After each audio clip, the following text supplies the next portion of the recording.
Hi everyone, Kasey Thompson here. I want to jump right in and tell you about a very powerful vision that I just had. In this vision, I saw Jesus the Christ, and he was debating in this huge arena with the Sadducees and the Pharisees.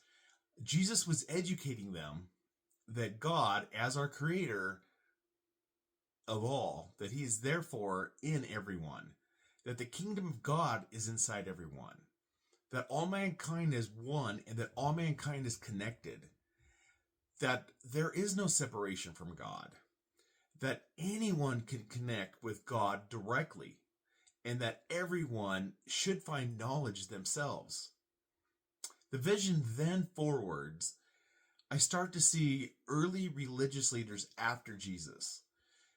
They decided to hide Jesus's real truth in favor of institutional control. They were against the masses talking to God directly. They started to teach that humanity is fallen, that humanity is flawed and in need of saving. They started to teach obedience over direct relationship with God, faith over personal relationship with God, that God was external and not internal.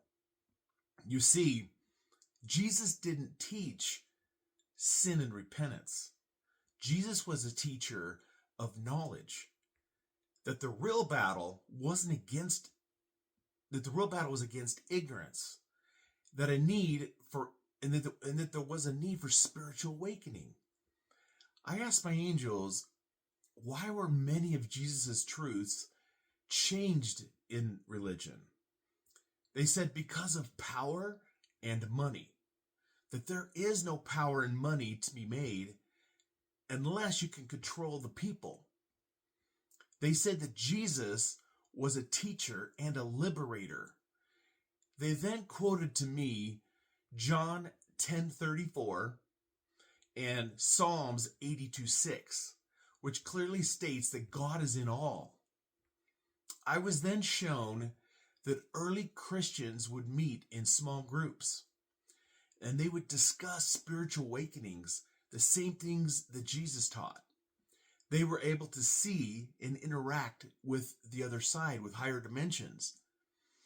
They were also able to interact with angels and have visions and so forth. And they would do this by deep prayer and deep meditation.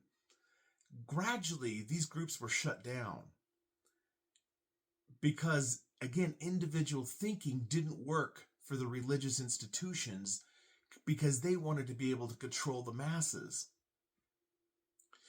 My angels then pointed out that early on the phrase being born again simply meant awakening and knowing that you are one with God and that he is in you. I was then shown that in 325 AD, at the Council of Nicaea, there were many bishops throughout different countries. And they were together with the Emperor of Constantine. And they met to discuss the nature of Jesus and to try to figure out the correct understanding of God. The result of these meetings was the Nicene Creed. At these meetings, many of the bishops saw Jesus and fought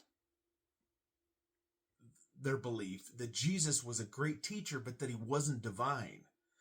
Other bishops rejected the entire Old Testament, yet other bishops stood behind Jesus' true teachings, that God was truly in everyone. These meetings, as you can imagine, were a real mess. I was then shown that Constantine played a major role in deciding the outcome of Christianity. You see, Constantine was a ruler, and he saw a unified hierarchy Christian religion as power that he could control. The outcome of these meetings was only 27 books. 27 books out of thousands of books were selected for what is now known as the New Testament canon. Books like the Gospel of Thomas, the Gospel of Mary, and thousands of other books were left out. The question is why? They were left out because of political reasons. The church and state took absolute control, and salvation suddenly only became attainable through church-like rituals like sacrament. Anything related to spiritual power was banned because it did not allow individuals to be controlled, or it didn't allow the church to monetize if people are going to individually be spiritual. Then all the texts that didn't agree with the Nicaean Council were destroyed, banned, and called heresy.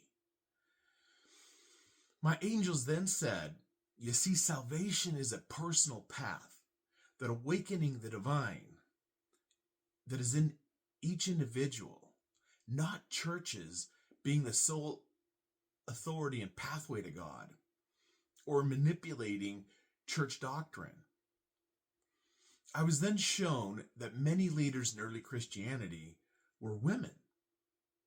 All of these early leaders that were women were stripped of their power because they didn't fit the agenda of the church either.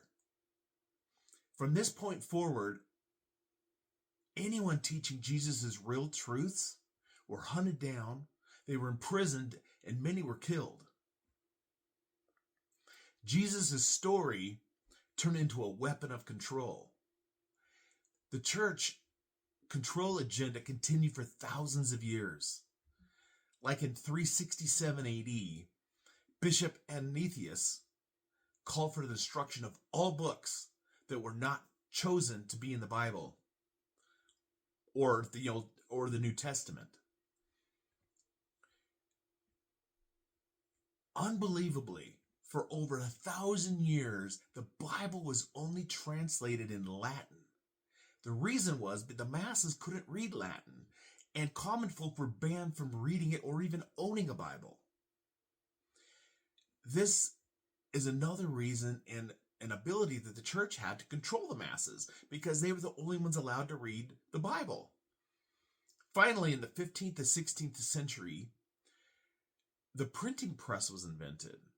And I saw Martin Luther started to translate the Bible, and he translated it into German because he wanted to allow the masses to have access to the Bible. Unfortunately, as soon as this happened, church hierarchy found out, and they started a campaign to burn all books and punish anyone that was a free thinker. I was then shown that modern day enlightenment is starting again. And this is starting to jeopardize church control. Christ's real truths are starting to come to light. Additional ancient scripts have been found and discovered, like the Dead Sea Scrolls. Documents like these are changing history. And they're also changing the view of Jesus.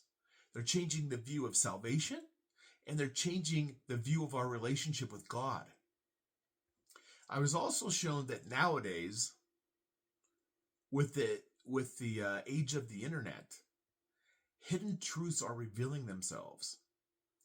This is finally starting to destroy religious institutions' ability to control the masses. Even so, some churches are now desperate. They're calling Jesus' real truths heresy.